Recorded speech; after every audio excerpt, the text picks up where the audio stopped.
In this video, I'll show you how to enable the voice assistant feature in the Gemini AI app on your Android phone step by step, so you can talk to it just like a normal assistant.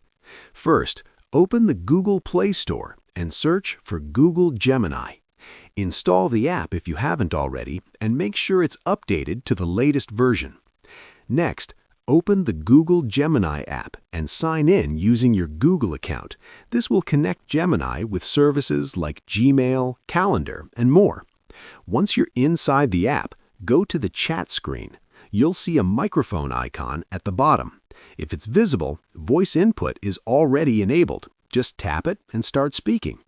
For a better experience, you can set Gemini as your default assistant. To do this, open the Google app.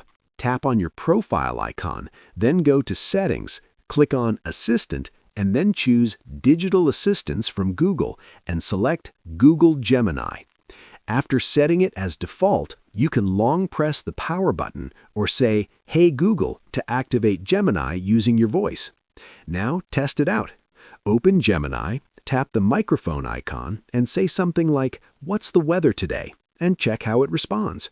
And that's it. You've successfully enabled and started using the voice assistant feature in Gemini AI on your Android phone. If you found this video helpful, don't forget to like the video, subscribe to our channel, and press the bell icon for more tutorials. Thanks for watching.